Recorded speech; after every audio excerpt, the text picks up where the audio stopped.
হয়েছিল ওরা। Hey guys, welcome to my channel and welcome to new blog video.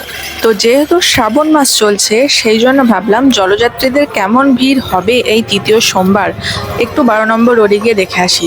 12 নম্বর রোডে গেলাম এবং সেখানে যা ভিড়, তাহলে ভিডিওটা গোটাটা দেখো, তোমরাই বুঝতে পারবে যে কী হারে মানুষ তারকেশ্বর যাত্রায় সামিল হয়েছে।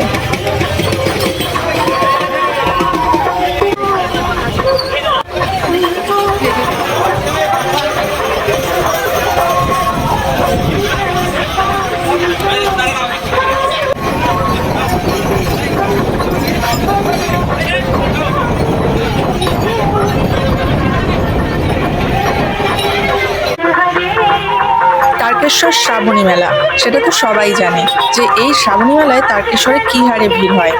প্রচুর মানুষ আসে এদিক ওদিক থেকে, শেওড়াফুলি এবং দক্ষিণেশ্বর, কেউ কেউ বিভিন্ন জায়গা থেকে গঙ্গায় জল তুলে এই রাস্তা দিয়ে হেঁটে হেঁটে তারকেশ্বর যাত্রায় সামিল হয়।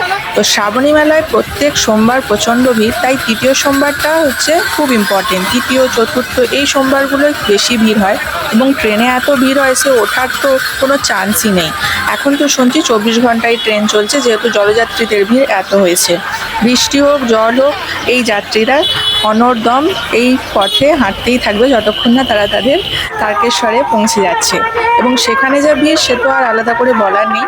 এবং 12 নম্বর রোড দিয়ে যখন এই মানুষজন যায় বিভিন্ন রকমের কালারিং জামা কাপড় পরে, সেগুলো দেখতে খুব সুন্দর লাগে। আর বাঁকগুলো এক একটা বাঁক তো এত সুন্দর সাজায়, কী করে যে তারা সাজায় এবং এই জিনিসটাকে প্রায় 40 কিলোমিটারের পথ বয়ে নিয়ে যায় তারাই জানে।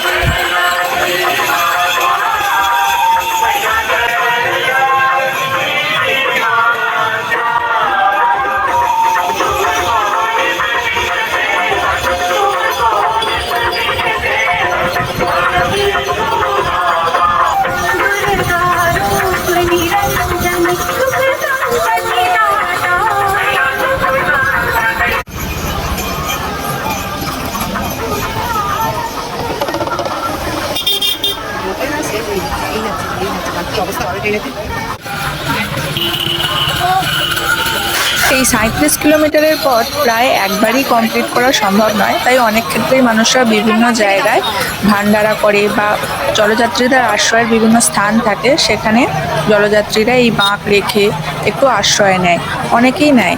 এবং 2022 সালে আমিও যখন গিয়েছিলাম এরকম এক্সপিরিয়েন্স করেছি।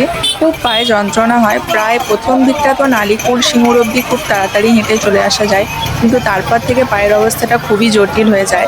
তাই কি হয়, যারা আর কি রোডের চারপাশে বিভিন্ন দোকান দেয় তারা অনেক সময় জল, শুকনো খাবার এবং বিভিন্ন ধরনের নিরামিষ খাবার জলযাত্রীদের জন্য ব্যবস্থা করে রাখে এবং সেগুলো দান হিসাবে দেওয়া হয়।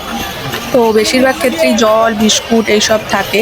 কেউ কেউ আবার পায়ে একটু মালিশও করে দেয়, এরকম লোকজনও আছে। শুকনো খাবার জলযাত্রীরা বেশি নেয়, কারণ তাদের যেতে যেতে খেতে সুবিধা হবে, কারণ বসে খাওয়াটা অনেকটাই টাফ। এবং বাচ্চা বুড়ো সবাই যেহেতু আছে এবং সবাই একসাথে যাচ্ছে, তো সেটা দেখতে রাস্তা দিয়ে খুবই ভালো লাগে।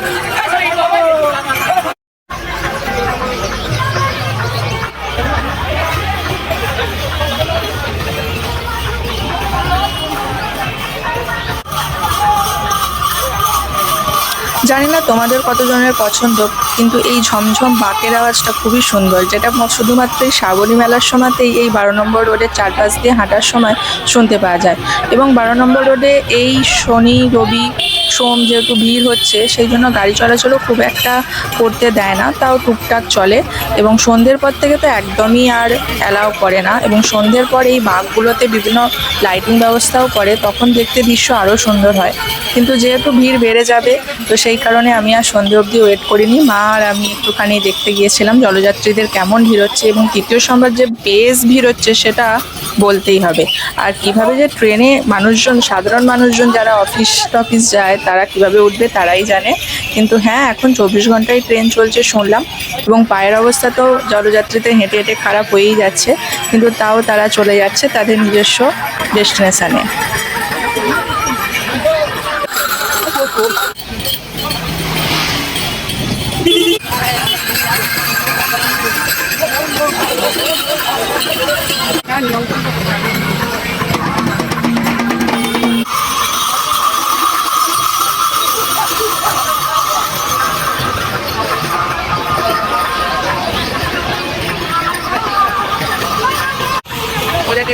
ওয়াটার বক্স কি একটা ব্যাগ আছে।